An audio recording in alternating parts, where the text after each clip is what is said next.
Tonight, President Trump levels new tariffs on Canada. His defiance only adds to the stock market spiral. The Dow has dropped nearly 500 points amid talk of a recession and a spiraling stock market after the president briefly escalated the trade war with Canada. Calls from the NTSB to make immediate changes at Reagan Airport after that deadly midair collision between a Black Hawk helicopter and a passenger plane. Right now, the agency calls helicopter operators near the airport an intolerable risk to aviation safety. And there's that little bit of fear that they think that they're going to split up their families, that these hardworking individuals that do have, that pay taxes and are contributing to the community and are still doing their things, although undocumented, they shouldn't have to have that fear. It's been a focal point for the Trump administration, immigration and how to crack down on it.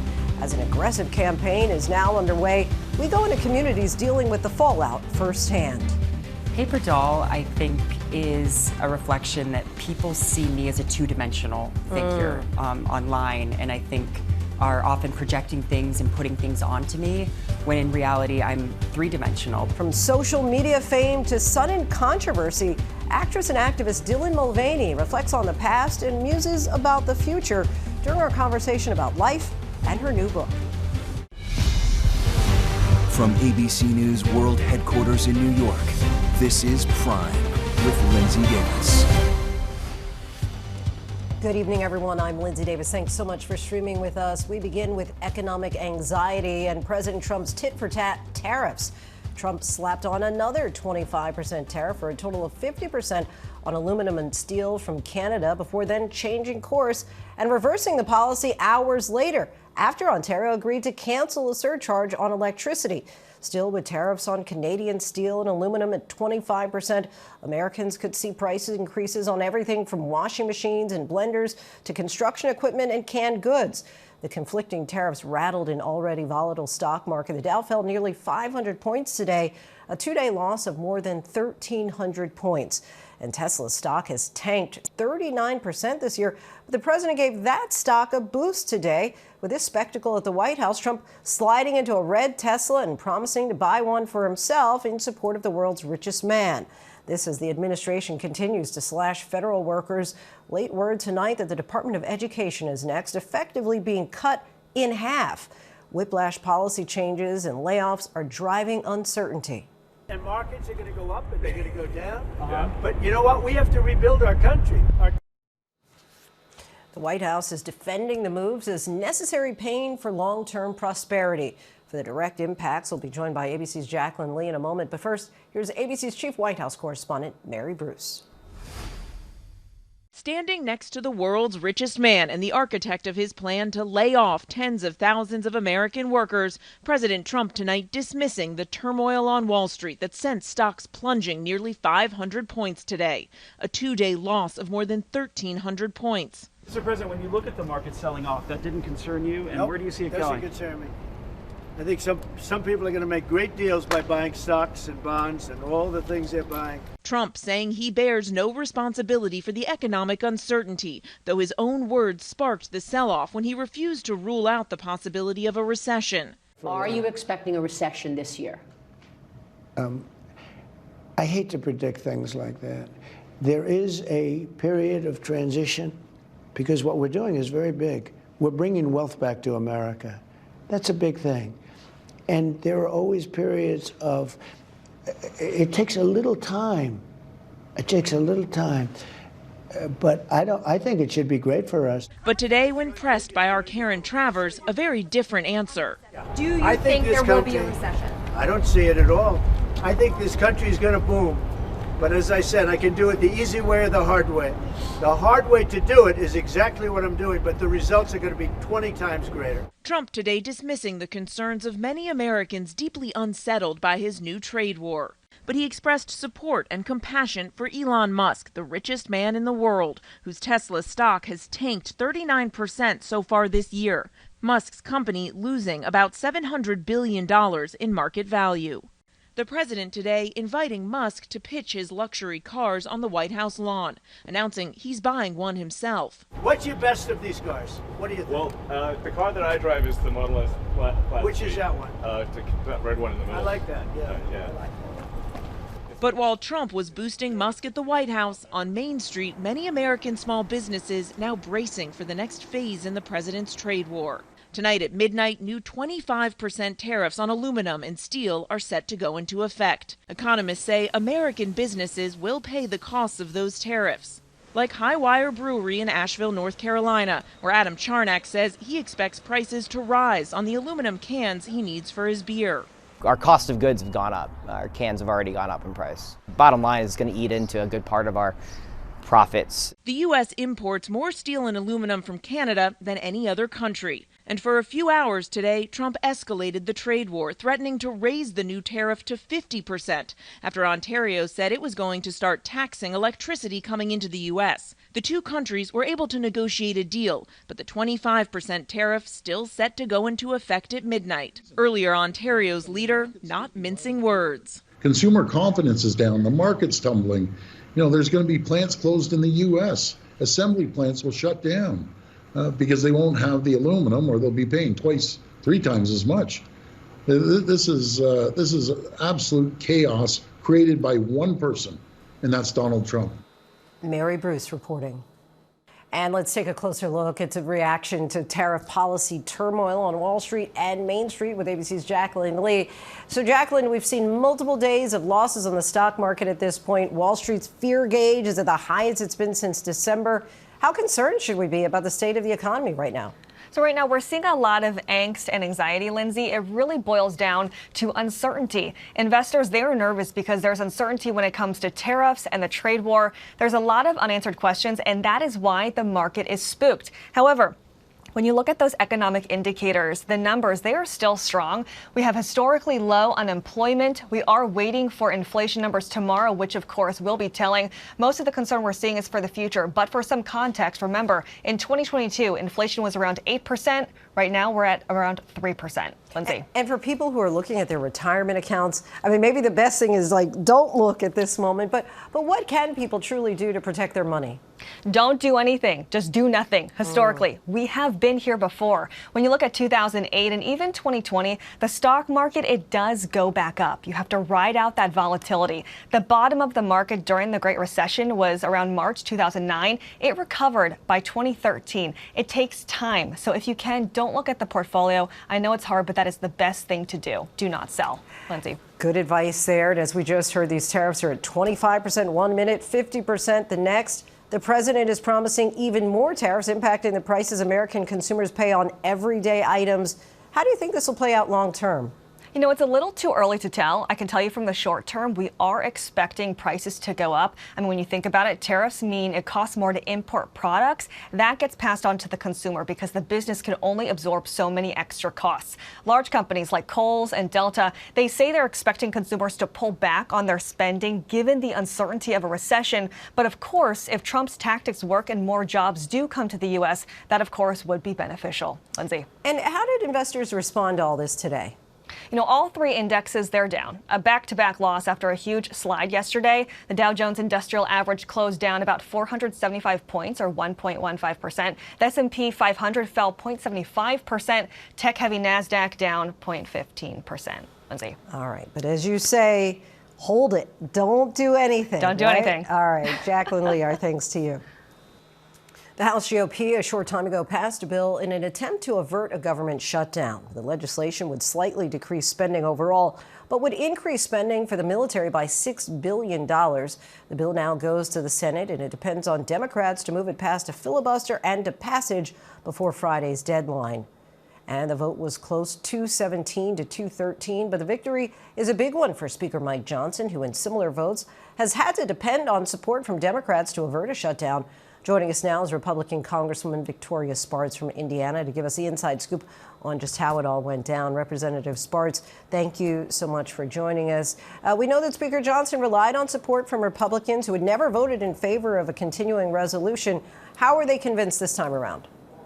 Well, listen, I think that is reality on the ground. Ultimately, we have new administration that needs some time and work with Congress. And actually, this bill was bipartisan. We had one Democrat vote for us. Maybe we'll have more because a lot of these issues should be bipartisan. And we should truly fund it properly, our government, but has been neglected for such a long time. And President tries to figure out how we can fund proper programs and how we can go after fraud and abuse. And I think all Americans are very supportive of that, but we need some time. Definitely, we cannot do it. He doesn't even have everyone confirmed yet in his administration. We know the bill faces uncertainty in the Senate. If it doesn't pass there, then there will be a shutdown late Friday. You'll need bipartisan support. What's your pitch to the other side of the aisle in order to get them on board? Well, listen, they should like it. We still continue Democrat spending, so they should be pretty happy. This was Nancy Pelosi spending what Democrats wanted, But I think, honestly, we should try to deal with spending on bipartisan basis, because if we don't very soon, we will have not money to fund properly, programs and benefits that we promised to the people. And we need to keep our promises. It shouldn't be a partisan issue anymore. It became. And I think Democrats need to stop playing politics and actually do that, but it will be very hypocritical for them to actually shut down government on level of spending that they actually legislated themselves. Some Democrats withheld support because of concerns over the legality of DOJ's cuts to the federal workforce. You're holding a few town halls at the end of the month. Your constituents online for now have expressed concerns about Elon Musk and DOJ. What do you plan to say to them? Well, listen, I think, the job of Congress is to be able to properly fund the government and come after fraud and abuse. But administrations can help us to also identify that. And I think Elon is using some advanced techniques to be able to show us where the bad things that we can properly fund, things that we need to fund. And I think Congress needs to take into consideration. But ultimately, it has to go through Congress. And Congress needs to start doing its job. And I think from some ways, he puts pressure, Elon put pressure even on Republicans to govern, because we have been not very good on fiscal issue. Both parties were pretty bad. And I think we have a mandate right now as Republicans, and we cannot complain anymore. We control all of the branches, and we have to deliver, and it's going to be tough. But I think it's good what he's doing and helping us, but that's our job, and we need to start doing our job. I'm curious your thoughts with regard, since you did emigrate from Ukraine in 2000. You've said only President Trump can give the Ukrainian people a chance to win the war. That being the possibility here, should Ukraine give up territory seized by Russia in order to bring an end to the conflict? Well, listen, it's going to be a very difficult conversation now, because unfortunately Russia is not losing the war. If things what I will push President Biden to do in 2022 and push President Zelensky to do in 2022 would have happened, it would have been a different situation. But we didn't have proper strategy. We didn't properly deal with Russia. Slow walk the aid wasn't really preventative, and President Zelensky didn't, get his military ready and didn't help them. That's a fault of his too.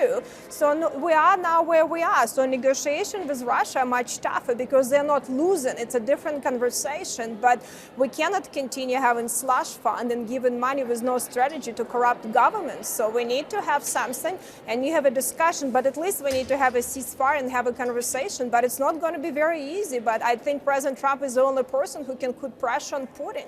And I think we'll see what is going to happen. But it's a very rough situation over there. But do you think that he's putting pressure on Putin? Well, listen, I think he's putting pressure for him to get to the table, too. Putin is right now not losing the war. He's advancing. He was advancing for the last year. And Ukrainians are taking huge losses because Zelensky didn't get ready. He didn't even do the draft. I think President Biden even complained about that, rightly so. He was not preparing his own military, and he didn't work properly to have production, and to support his own military. So, I mean, there is some fault, we can say, West and Europe, but ultimately, if you fight the war, you need to put your whole country into military mode, and he didn't do it for political reasons. And now we are where we are. So he has to put pressure on Putin too to get to the table too. Don't get me wrong, Putin has challenges, and it has a high cost for Russia too. But Russia has much more advantage with the amount of people and even bad weapons than Ukraine. And I think right now Ukraine is in disadvantaged situation. Representative Spartz, we thank you so much for your time tonight. Thank you. Thank you for having me. Also on the Joint Economic Committee is Virginia Representative Don Beyer, who joins us now. Congressman, thank you for coming on the show.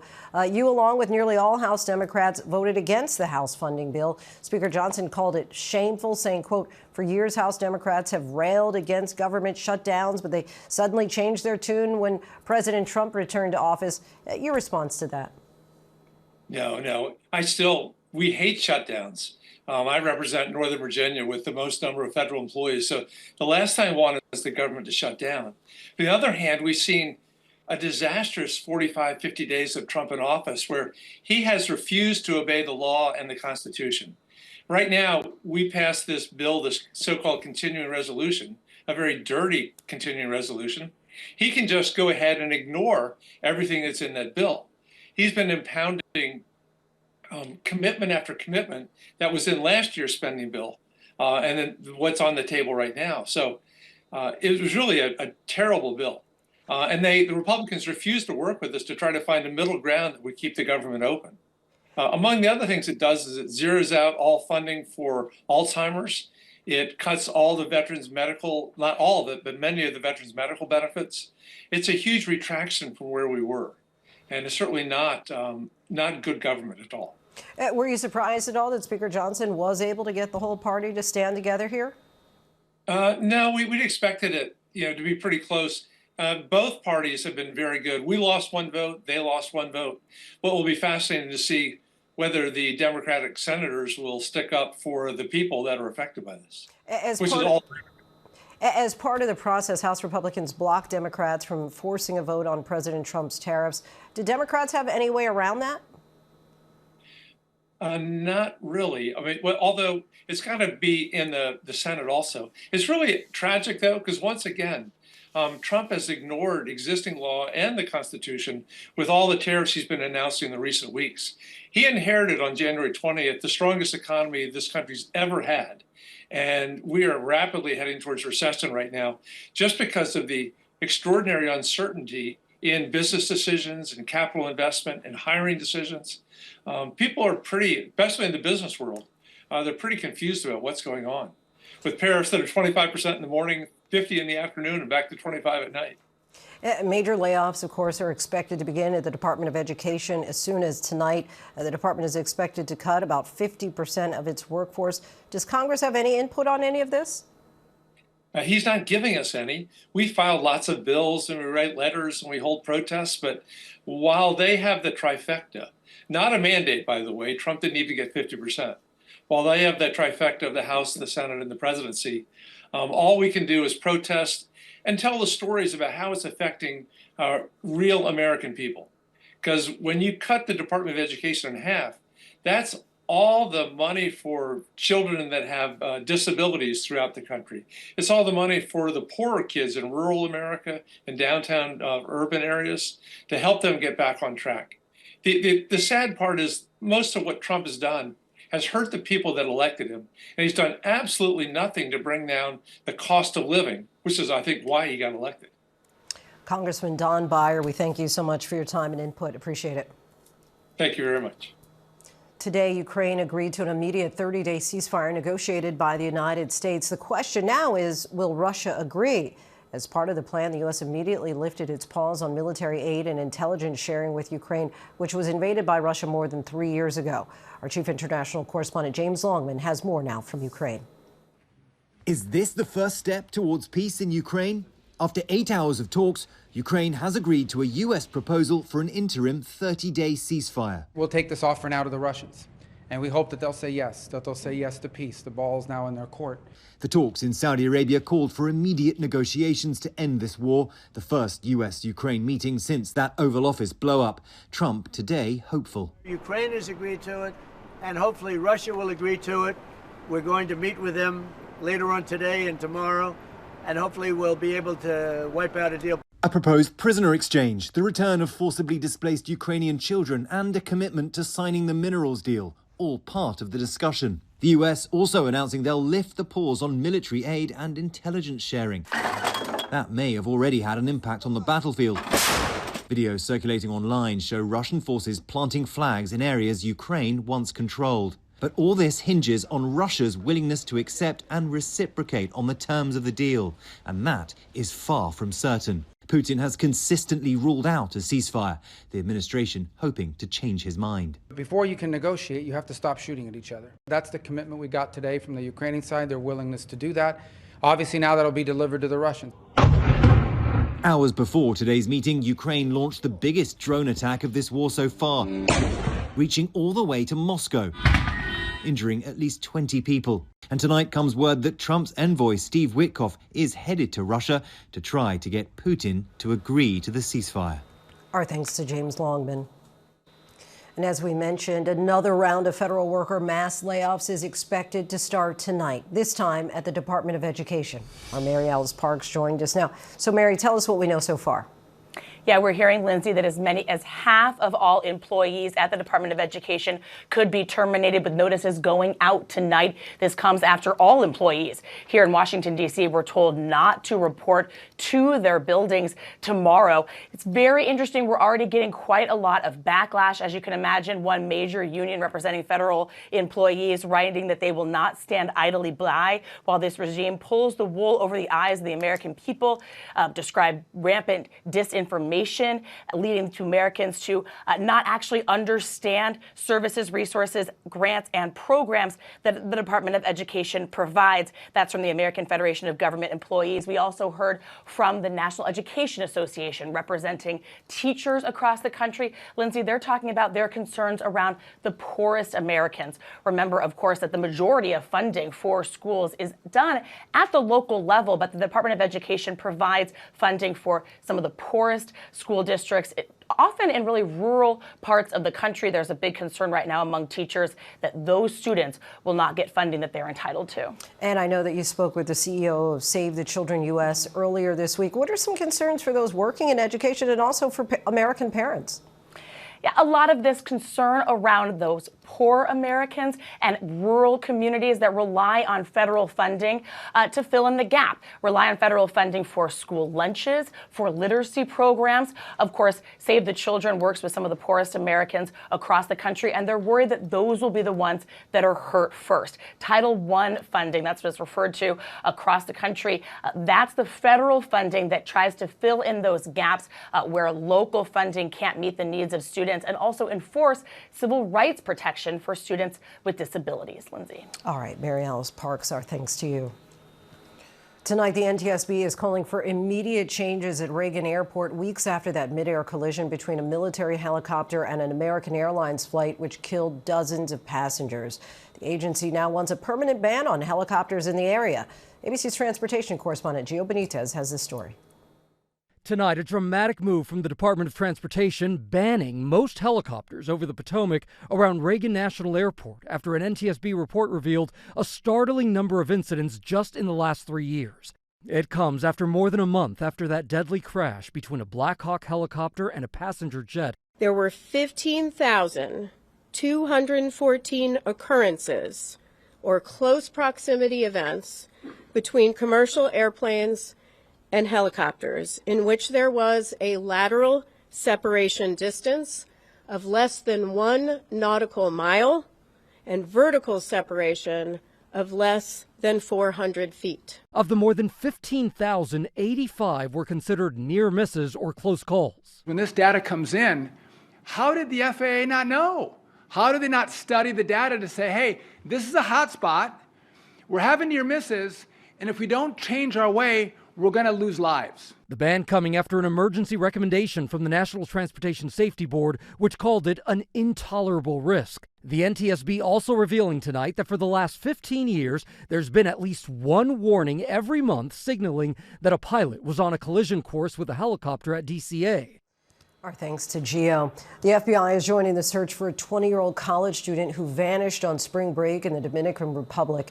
Law enforcement is looking for clues in surveillance video that shows her heading to the beach with friends the night she disappeared. ABC's Ariel Reshef is in the Dominican Republic tonight.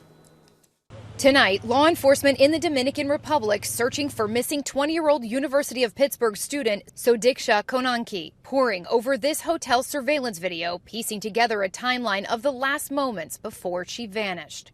Konanke, seen on the video, headed to the beach with her friends around 4 a.m. after visiting a nightclub in their hotel complex. Some 2 hours later, the rest of the group seen walking back to their rooms without Konanke. Authorities say she stayed behind with a man who told them they went in the water together and got slammed by a large wave. He says he passed out in a lounge chair afterwards. That surveillance video catching him heading back to his room that morning. Konanke's family says he has been cooperating with the investigation. When we walked to the beach along with the boy, and the boy helped us, and he was demoing us kind of like what really happened and where he was. Very mysterious. Our thanks to Ariel Reshef. The polling station in Greenland's capital has closed in a closely watched parliamentary election as President Donald Trump seeks control of the strategic Arctic island. The self-governing region of Denmark has roughly 41,000 registered voters, and rare earth minerals are key to driving the global economy. Unofficial election results will not be certified for weeks, but voters will determine the leaders who will confront Trump's efforts to take control of the country. Los Angeles County is now reporting its first measles case of the year from an international traveler. This comes as Texas health officials report more than 220 cases of measles, mostly in children and teens, making it the state's largest measles outbreak in more than 30 years. Oklahoma also reported 2 probable cases linked to cases in Texas and New Mexico. And New York State reports its first case outside of Manhattan. MMR vaccinations have declined since the COVID-19 pandemic, with most states below the 95% vaccination threshold for kindergartners.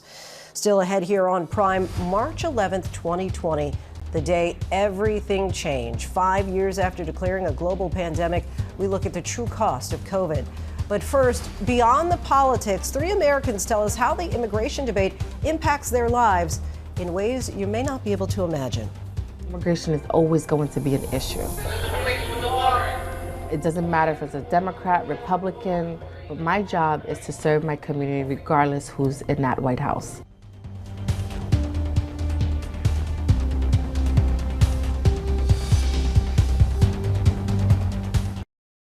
Welcome back. A multi-million-dollar campaign ad was launched by the Department of Homeland Security today, telling criminal undocumented immigrants they are not welcome here. While the administration hits the airwaves and social media, we want to bring you 3 different perspectives on the immigration debate from real people doing the work in their community.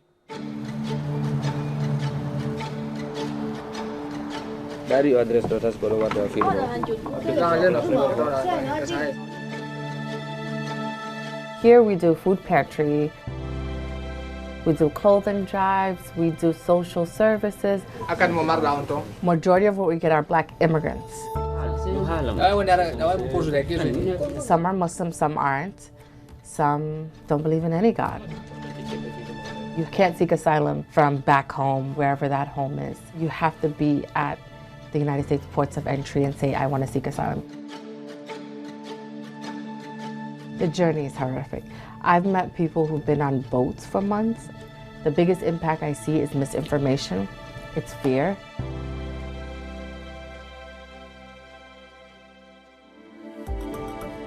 It's the latest example of the fear overtaking immigrant communities. A fake video circulating on social media claiming to show an ICE raid at a popular restaurant in West New York. But the damage to that business, very real.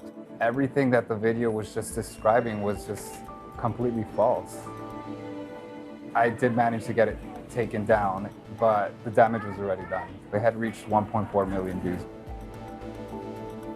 That week after, people were not coming. Throughout all these years here, I had never seen that before, ever.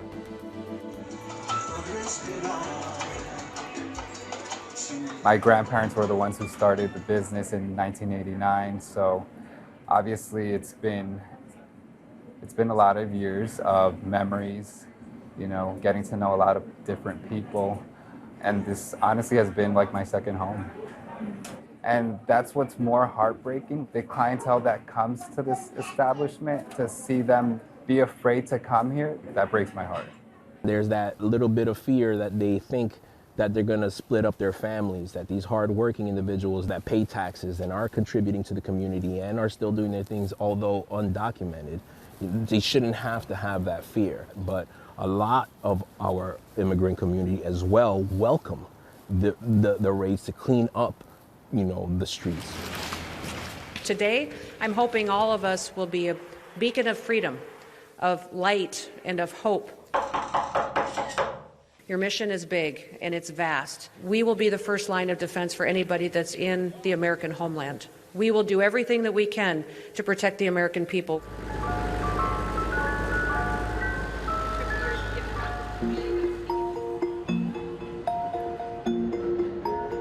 Immigration is broken in the United States, and it does need to get fixed. A lot of our elders were afraid to go outside. There's a lot of lawlessness. We have a lot of chaotic things happening, especially in our Roosevelt Avenue corridor. We've had illegal vendors that took over blocks that you can barely walk through. My father was born in the Dominican Republic. My mother was born in Haiti. Coming from immigrant parents, they instilled hard-working values inside of you. The pride that we have from being from here, Elmhurst, you're exposed to so many different cultures here, and it's beautiful, We are kind of like the pinnacle of what a multicultural society can adapt to and become. You can travel the whole world just on the 7 train. This area was never perfect, but right now it reached a point where it was totally chaotic. 80% are using our personal address because they don't have a mailing address. That tells you a lot. In our office, we see people who've been here 20, 30 years and have never gotten a status. Why? You've been in this country for that many years. You speak the language. You've filed taxes for 20, 30 years. So there's no really pathway for the people that are here. And when Biden did introduce a pathway, it was shut down. So I think we have to have a real conversation about how, but also include people who are immigrants in that conversation. How many people you have today? Today I had like over 11 people. Immigration is always going to be an issue. It doesn't matter if it's a Democrat, Republican, but my job is to serve my community regardless who's in that White House. My fight is not with the policies, my fight is to support the people on the ground. One positive update, the restaurant impacted by the fake social media claim has thankfully seen things return back to normal. Coming up, TikTok's new plan to give parents more control over what their children see. Plus, 5 years after COVID was declared a global pandemic, how many Americans are still getting their vaccination shots? We take a look by the numbers next. Welcome back, everyone. March 11th, 2020, 5 years ago to the day, the World Health Organization declared COVID a pandemic. We all know what came next: stay-at-home orders, shutdowns, and hospitals with every bed filled. It would be a year before the first vaccines became widely available, almost 2.5 until most of us felt truly out of the woods. Tonight, we take a look at the COVID pandemic by the numbers. More than 1.2 million Americans have died from COVID in the past 5 years. That's according to the CDC. It's jarring to recall, but in early January 2021, there were nearly 26,000 deaths in the U.S. in a single week. Last week, there were only about 270 deaths. More than 47 million Americans report having had long COVID with symptoms lasting at least 3 months. That's 18% of all U.S. adults. COVID vaccines are, of course, safe and effective, according to the CDC. Yet only 23% of adults have received their updated shot so far this season, and only about 12% of children. Though studies continue to show the best way to reduce your chances of long COVID or any serious infection at all is to get vaccinated. Finally, we still don't have good answers exactly on how the virus originated. Some U.S. agencies believe humans contracted COVID from animals at a wet market. Other agencies believe it more likely came from a laboratory leak in China. And still to come, The White Lotus on HBO is in the middle of its third hit season, and actress Natasha Rothwell is here to explain how shooting in Thailand has shaped the season and her role as everyone's favorite masseuse. And you might know her from her insanely popular TikTok series, Days of Girlhood. But now actress and comedian Dylan Mulvaney delves a little deeper into her gender transition in a brand new book.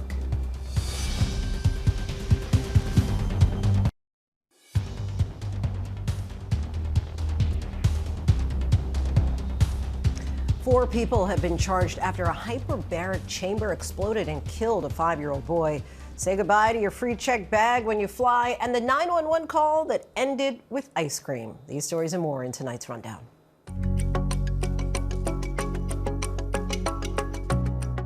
4 people were arraigned on charges in an explosion at a hyperbaric chamber in Michigan, which killed a child receiving treatment in January.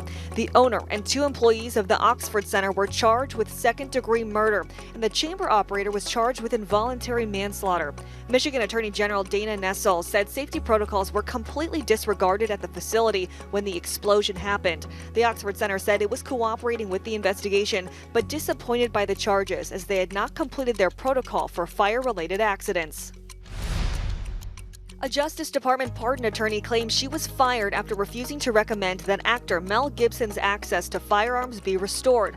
Elizabeth Oyer told the New York Times that Gibson's name was added late to a list of people who should have their rights restored. And after she refused, she was pressured by a senior official to reconsider because of Gibson's relationship with President Trump. The actor had his firearm rights revoked after pleading no contest to misdemeanor battery in 2011. A DOJ official told ABC News that Gibson's rights did not factor into Oyer's dismissal. Officials in California said they arrested 3 alleged fentanyl traffickers in a long-term operation that netted almost $55 million worth of the drug. State and local law enforcement said 14 million doses of fentanyl were seized, as well as heroin, meth, cocaine, and 2 gun suppressors. The 3 suspects were booked by police in Downey. Southwest Airlines was famous for allowing 2 free checked bags for all passengers, but now the airline is limiting that perk. Southwest said only members of its reward programs and Business Select travelers would be able to check at least 1 free bag, but other customers will now have to pay to check their bags. President and CEO Bob Jordan said this and other new initiatives would allow the airline to meet the needs of their customers and attract new ones, as well as return to higher profitability. The changes will apply to flights booked on or after May 28th. TikTok announced an expansion of its family pairing feature to give parents of younger users more control and ensure a safer experience for teens on the platform. The changes include a time away feature that allows parents to set specific periods where their teen can't access the app, as well as more visibility into their teen's follower list. The company also said it would introduce features designed to promote better digital habits, including a wind-down function and meditation exercises. What's the address of your emergency? My mom is being bad. Police in Wisconsin getting a surprising 911 call from a 4-year-old boy because his mother ate his ice cream. I ate his ice cream, so that's probably why he's calling 911. Mount Pleasant police later visited the child and his mother to check on them. But the story has a sweet ending. Police came back days later with ice cream. Our next guest is an actress, comedian, and powerhouse of visibility and advocacy. She first stepped into the spotlight after creating the viral TikTok series Days of Girlhood, where she captured the hearts of millions as she documented her transition to the world. Since then, she has gone on to be named the Forbes 30 Under 30 list and has used her platform of 10 million followers to champion resilience and representation. But now she's adding author to her resume. Dylan Mulvaney joins us now in studio to discuss her new book, Paper Doll, Notes from a Late Bloomer, an intimate and witty reflection on her journey to the top. Dylan, thank you so much for coming on. Happy Publication Day. Thank you very much. Let's start with the title, Paper Doll. What does that mean to you? Paper Doll, I think, is a reflection that people see me as a 2-dimensional figure online, and I think are often projecting things and putting things onto me, when in reality I'm 3-dimensional. But I will also say paper doll feels kind of retro, like my style. Okay. And doll is a term in like the trans community, a very endearing compliment about the dolls is a little name of love that we give each other. Now, of course, you shared quite a bit online with social media, garnered a big following with with Days of Girlhood. But I imagine it's different sharing in a book and putting actual words to it than it is documenting it with video. How so? 1,000%. Well, I think right now sharing my journey doesn't feel very safe online because it's often taken and used against me by extremist media.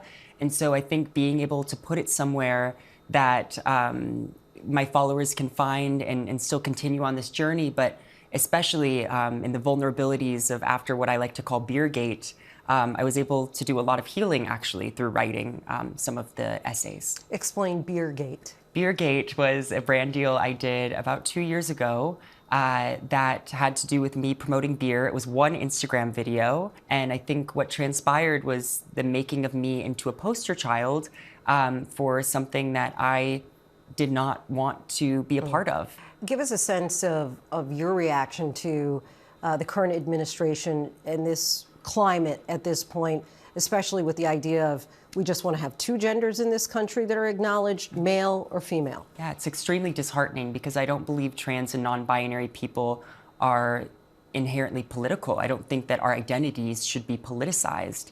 I grew up in a very conservative Catholic family, and I know that acceptance is possible. It shouldn't be, one side or the other. And so I would hope that, our current government can show empathy for, people of all kinds. And we're less than 1% of the population. And so I do think it's villainizing a group of people that really is just trying our best. You say in the book that this goes out to everyone who stands up for queer joy. What does queer joy mean to you, and why did you feel that that should be the central theme? I think queer and trans joy is the strongest way to fight against the hate, because it shows that when we find success and when we find love, and me putting this book out, it feels like it's showing that what those folks are saying about us isn't true. Dylan, you said two things that are really interesting to me, that you talked about how trans is less than 1% of the population, and also how you said that people really misunderstand quite often people who are trans. So for those who have never even met somebody who is trans, what do you want people to know? I want them to know that I came out to my mom at age 4 as a girl.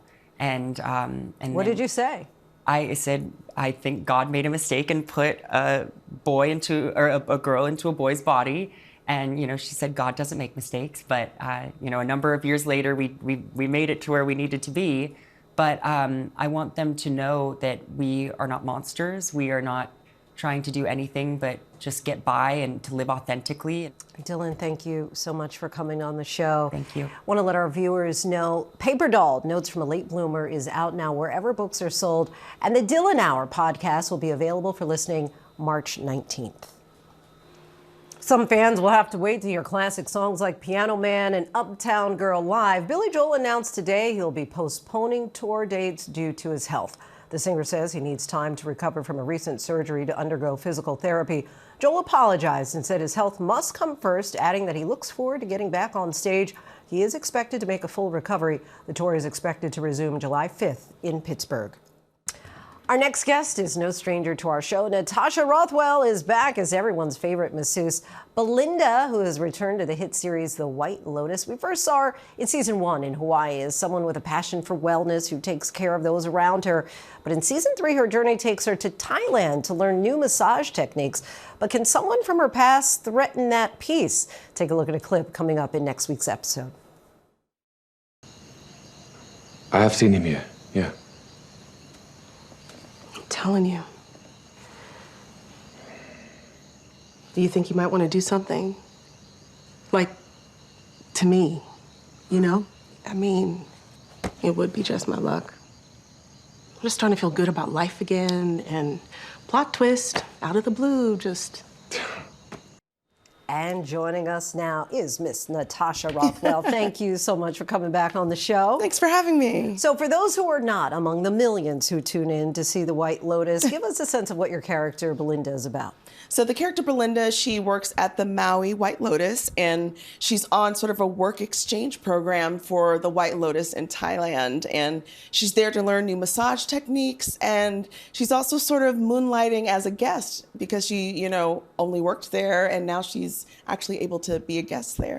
So how much method acting actually went into this role? I mean, imagine you had to get lots of massages, you had to learn how to do massages. Or so I told my business manager. Yes. This was all research. Yes, exactly. Yeah. And what was it like to work actually in Thailand the whole time? 5 months you said you were there. It's beautiful. I mean, while I was there, I learned that Thailand has, never been colonized. It's never been in a war, and they call it the land of smiles. It's just a beautiful, peaceful, joyous place to work. And yeah, I would love to go back again. And apparently you actually had a hand in kind of creating the role of Belinda thanks to your relationship with the show creator, Mike White. Yeah, all credit where credit is due. Mike White is an incredible writer, prolific writer. And I looked up to him so much, and but he's just so collaborative, and he knows that he's not a Black woman. And so when I took on the role of Belinda, I had very frank conversation with him, and I was like, I would love to be able to, work with you just to make sure it feels, authentic. And he was so obliging, and I was just so grateful that he was collaborative.